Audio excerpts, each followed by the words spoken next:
Пайгамбарыбыз бизден Курбан айт күндөрү эмне нерселерди сүннөт деп айткан. Белгилеген о күздөгү тоюна дагы даярданат да. Ошол айтта элдин баары аткарып, элден калып, мен аткарбай калган амал. Бизде эмне нерселер турат алдыбызда? Баарыңыздар билгендей, жеп ичишондо майрам болуп калабы депчи. Майрамда эмне кылыш керек? Курбан айт күнү айт намазын окууга келип атканда эч нерсе жебей келген болсо, ушул жакшы болуп эсептелет. Жана жеп баштаган нерсеңиз эң жакшы.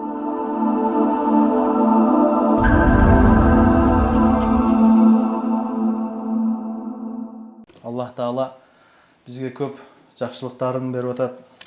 Алардын ичинен кээ бирин сураган болсок, көпчүлүгүн сураган деле эмеспиз. Аллах Таала суратпай берип аткан зат пендесинен дагы айттырбай кылганды күтөт да. Бирок инсан унутуп кала берет эмне кылыш керек экендигин. Эмнени унутуп калганын деле унутуп кала берет экен, эмне кылыш керек эле өзү. Бардыгын унутуп. Ошондой болсо дагы Аллах Таала өз мээримдүүлүгү менен бул жашоодо бизге эмне керек болсо, ошону берип атат. Адамдар дүйнөдө кыжалат болуп жашай беришет. Эмнеси жок экендигин издей берет. Эмне жок менде. Ушул нерсе адамдын жүрөгүнө кыжалатчылык алып келет. Эмнеңиз жок? Санап көрсөңүз, Аллах берген ушу 10 манжаңыз жете турган нерселер жок өзү. Санап көрсө 15-10 нерсеңиз жок болушу мүмкүн. Бирок шайтан ушинтип кедейлик менен коркутат, адам жок нерсесин эсептеп отуруп эле кыжалат боло берет да. Өзү негизи бар нерсеңизди эсептесеңиз, колуңуздун эмес бутуңуздун да манжасы жетпейт. Көп нерсеңиз бар сизде. Аллах берген көп жакшылыктар бар. Ошончо жакшылыктын бардыгын көрсөтпөй, шайтан көз алдыбызга бир кээ эле жок нерселерди көргөзүп койгон. Ошону менен кыжалат болуп, кылышыбыз керек болгон нерсени да унутуп калганбыз да. Ошондуктан Аллах Таала пендесинен талап кылган эң биринчи нерсе канаатчылык, разы болуу. Хадиси кудсиде айтат пайгамбарыбыз саллаллаху алейхи вассалам, Аллах Таала айтты: "Менин пенделерим эгер кимиси мен чечкен чечимге разы болбосо, мен берген жашоого разы болбосо, мен берген ырыскыга разы болбосо, менден башка Кудай таап алсын анда булар" дейт. Табыш мүмкүн эмес. Чечимди Аллах чыгарат, дүйнөдө да акыретте. Ошол үчүн эң жакшысы ушу Аллах берген нерсеге разы эле болуп кое бериш керек. Алхамдулилlah.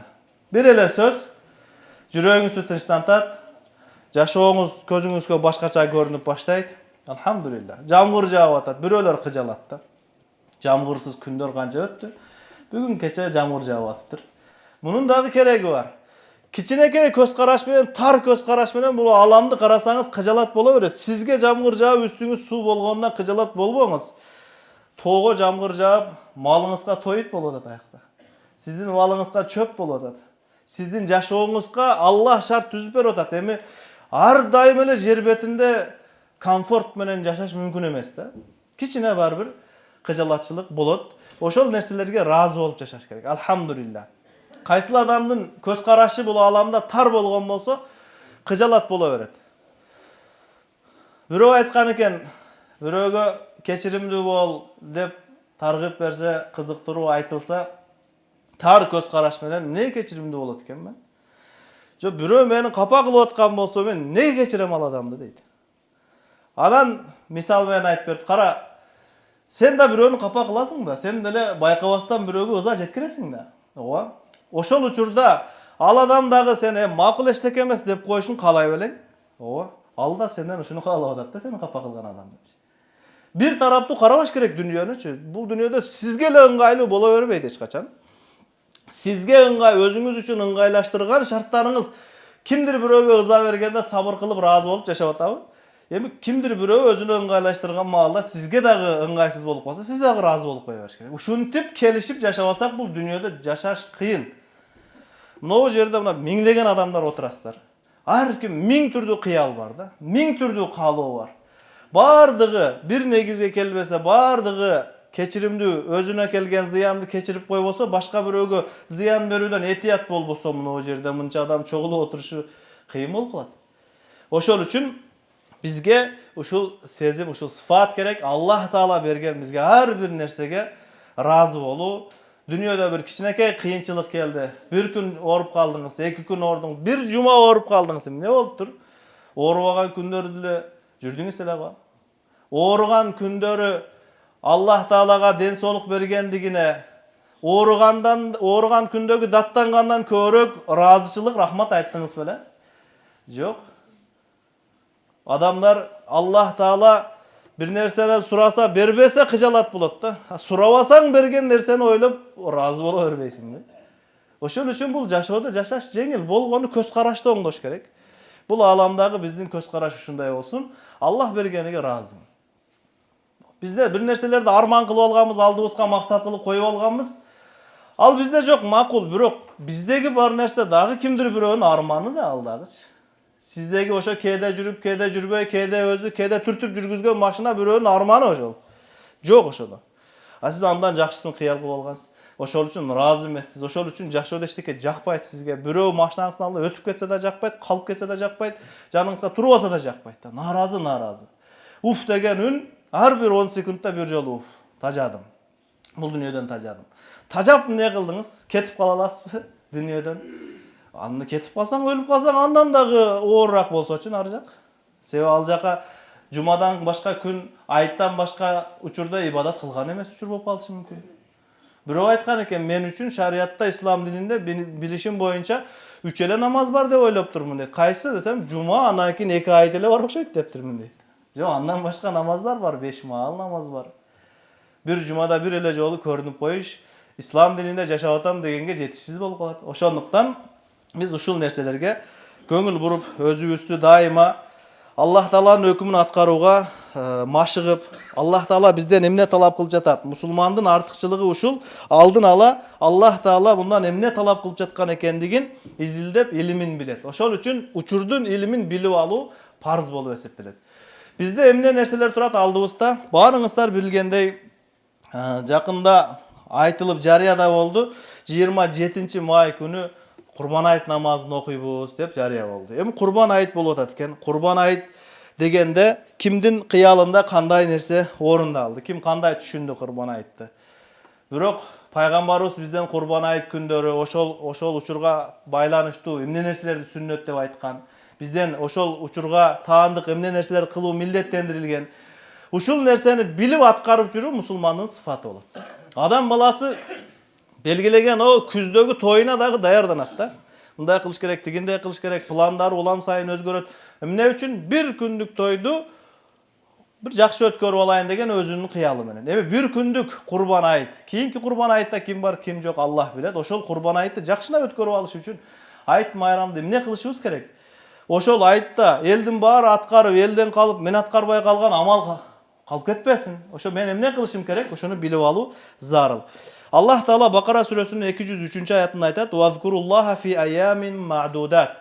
Белгиленген күндөрү Аллах Тааланы эстегиле дейт. Негизи адам баласы дайым Аллах Тааланы эстеш керек. Бул кайсыл күндөр? Бул Курбан айт күнүнө чейинки Арафа күнү жана андан айт күнүнөн кийинки 3 күндү кошкондо 5 күн бою Аллах Тааланы өзгөчө сөздөр менен айтып, ар бир намаздан кийин эскерип турууну Аллах Таала баяндап жатат деп Хидая китебинин жазуучусу ушундай эскерген. Курбан айтка тиешелүү дагы бир өкүмдөрдүн бирисин пайгамбарыбыз саллаллаху алейхи вассалам хадисте айтат. Абу Хурайра радhiyallahu anh'ın rivayetinde naha Rasulullah sallallahu aleyhi ve sellem an siyami yevmeyni yevmil fitri ve yevmil adha. Пайгамбарыбыз саллаллаху алейхи ve sellem 2 күн орозо кармагандан тыйган дейт. Орозо кармабай коюу бул күнү бир орозо кармабай коюу ибадат да. Орозо кармабасаң күнөөкөр болосуң бул күндөр. Кайсыл күн? Курбан айт жана орозо айт күндөрү. Бул күн кандай күн десе, башка хадисте пайгамбарыбыз саллаллаху алейхи ve sellem айтат: "Яуму Арафа ва яумун нахри ва айямут ташриqi идуна ахлал ислам." Бизде Арафа күнү, ошондой эле Курбан айт күнү, Курбан айттан кийинки 3 күн, бул күндөрү мусулман эл журт биздин майрамыбыз бул күн. Майрамда эмне кылыш керек? Вахия айяму аклин ва шурбин. Жеп иче турган күн бул күнү. Кимдир бирөө ойлошу мүмкүн, эми хадисте дагы майрам дегенде жеп ичкенди айтып атабы? Жеп ичишондо майрам болуп калабы депчи. Биздин майрамыбыз ошол өзү. Бирөө бир сапардан келсе деле кой сойбойсуңбу бир? Чай ичпейбиби? Бирөө өтүп кетсе да чай ичебиз, бирөө келсе да чай ичип, бирдекени жоготуп жүрсөк дагы бир кан чыгарып садака кылып коеюн деп элге чай бересиз. Таап алсаңыз дагы элге чай бересиз. Элге чай бериш, чай ичиш биз үчүн майрам да. Ушул табиятты негиз кылып пайгамбарыбыз саллаллаху алейхи вассалам айтат: ал күн майрам күн, жеп ичкиле. Ошол күнү жеп алыңыз, көп жеп алыңыз, ошол күнү сизге майрам болот. А жебей коюу, орозо кармаболуу, өзүнчө такыба болуп ошол күнү орозо кармаган адам арам иш кылгандай күнөөгө батып калат ал адамчы. Ошондуктан бул күндө орозо кормоо жайыз эмес экен. Бул нерсени эске алат экенбиз. Андан кийин дагы бир кошумча айтып кете турган маселе бар. Жалпысынан 5 күн бар. Ошол Курбан айтка чейинки бир күн жана андан кийинки 3 күндү кошкондо такбир ташрих деген нерсе бар. Намаздардан кийин, парз намаздардан кийин салам бергенден соң айтыла турган такбир ташрих бар. Ошол такбир ташрихти жамаат менен намаз окуганда сөзсүз түрдө, милдеттүү түрдө айтыш керек. Муну имамсап унутуп калса дагы жамаат айта бериш керек. Саны боюнча 3 жолу айтыш керекпи же 1 жолу айтыш керекпи? 1 жолу айтуу жетиштүү. 3 жолу айт, 3 жолу айтпасаң ал такбир ташрихиң жарабай калды деген маселе жок. Ошол үчүн 1 жолу айтуу жетиштүү. Ал кайсы? Аллаху акбар, ла илаха иллаллаху, Аллаху акбар, валиллахил хамд. Муну баарыбыз жатка билебиз. Мына ушуну кайсыл күнү баштайбыз? Эгер число менен тагыраак түшүнүктүүрөөк кылып айта турган болсок, 26 май күнү багымдат намазынан кийин айтып баштайбыз. Анан 26 күнү багымдат куптанга чейин, анан 27 күнү айт күнү болот. Айт күнү да багымдат намазынан баштап ошо куптанга чейин. Андан кийинки 28 күнү болот. Анда дагы ошол 5 маал намазга. 29 күнү болот. Анда дагы 5 маалга айтабыз. 30 күнү асыр намазында акыркы жолу айтып, ошол бойдон токтотобуз. Шам намазында 30 май күнү шам намазында айтылбайт. Эми бирөө адашып айтып алган болсо, ал эчтеке болбойт, бирок негизи милдеттүү түрдө айтылбайт. Ошол 30 күнү асыр намазында акыркы жолу айтып, ошол токтотулат. Бул жамаат менен намаз окулган учурларда милдеттүү болуп эсептелет. Сөзсүз түрдө айтыш керек. Муну айтпай коюу бул шарияттын бир бизге милдеттендирген өкүмдөрүн аткарбай коюу болуп эсептелет. Айямут ташрих деп айткандыгы Курбан айттан кийинки 3 күндү айтат. Ташрих дегени күнгө кактоо, күнгө коюу дегенди билдирет. Бул күндөрү Курбан айттан кийин ажыларыбыз учурда ажылык амалын аткарып аткандар өздөрүнүн жандыктарын союшат. Анан ошол доордо, мурдакы доордо холодильник болбогондугу үчүн ошо күнгө кургатып туруп этти көпкө чейин сактоо иш аракеттери жасалган экен. Ошол үчүн айямут ташрих деп айтып коет. Демек, жалпысынан айтканда айтка чейинки бир күн жана айт күнү, анан айттан кийинки 3 күндү кошуп, ушул такбирлерди айтабыз. Айт намазына барганда кандай барыш керек? Айт намазына кээ бир адамдар, Аллах кечирсин, бир кызык бир жоруктары бар. Ошол айт күнү багымдат намазын окубайт дагы, анан айт намазынан шашып же барбай калса өкүнүп калат да. Айт намазынын өкүм жагынан алганда шариятта бул важип болуп эсептелет. Важип дегени ал казасы аткарылбайт да. Ал эми багымдат намаз ошол күнү, анан пешим намаздары, андан кийинки 5 маал, өмүрүңүздөгү 5 маал намаз бул парыз болуп эсептелет. Буну окубай койгон болсоңуз, анда дүйнөдө эле эмес, акыретте да шермендечилик болот да. Ошол үчүн айт күнү айт намазга көңүл бурганчалык, андан да көбүрөөк 5 маал намазга да көңүл бурушубуз керек. Ошол үчүн айт намаз. Айт намазга барганда бир канча амалдарды пайгамбарыбыз саллаллаху алейхи вассалам сүннөт кылган. Кээ бирлери орозо айтка эле тиешелүү, кээ бирлери Курбан айтка эле тиешелүүлөрү бар.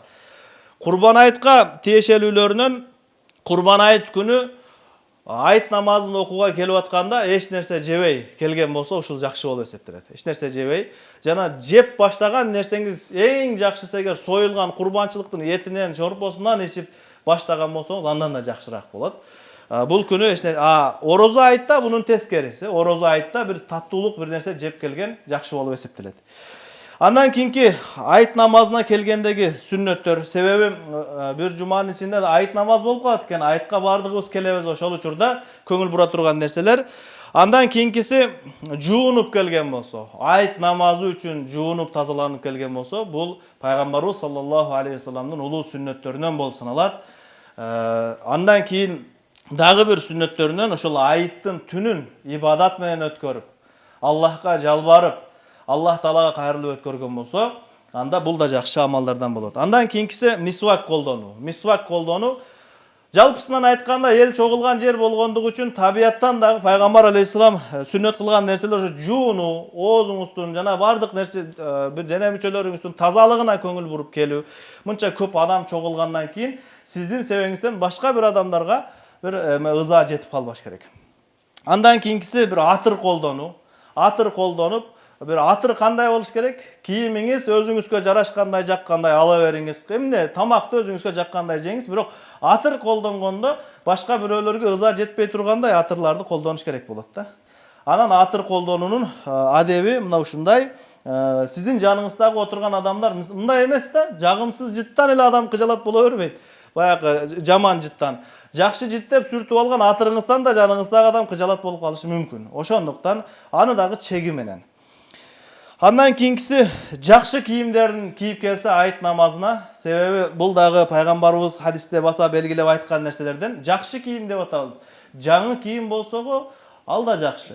Эмне үчүн жаңы кийим кийгенди айт намазында сүннөттөп көбүрөөк билип калганбыз. Себеби жаңы кийим жакшы кийим болуп эсептелет. Жалпы жаңы кийим эле эмес, жакшыраак. Үйүңүздөгү эң жакшы көйлөгүңүздү, эң жакшы кийимиңизди кийип келе бериңиз. Сөзсүз түрдө жаңы болушу шарт эмес. Андан кийинкиси таң эртеде эртерээк айт намазына жөнөп келгендиги эң жакшы болуп эсептелет. Эртерээк келгендик. Жолдо келип аткан учурда такбир ташрихти үн чыгарып, курбан айтына үн чыгарып айтып келген эң жакшы. Жана кайтып атканда болсо, келген жолдон башка жол менен кайткан болсо эң жакшы. Бизден ошол пайгамбарыбыз саллаллаху алейхи ва саллам 1500-1400 жыл мурун бизге ушу кыжалатчылык жетпесин деп бир амалды сүннөт кылган экен да. Ошого көңүл бурбай калып атабыз көбүрөөк. Аллах кененчилик берип, азыр бардыгыбызда, көпчүлүгүбүздө машинабыз бар, улоолорубуз, унааларыбыз бар. Пайгамбар алейхисалам айт намазына жөө келгенди сүннөт кылган экен да. Эмнеге? Бардык адамдар унаасы менен келген болсо, бардыгынын унаасына орун жок.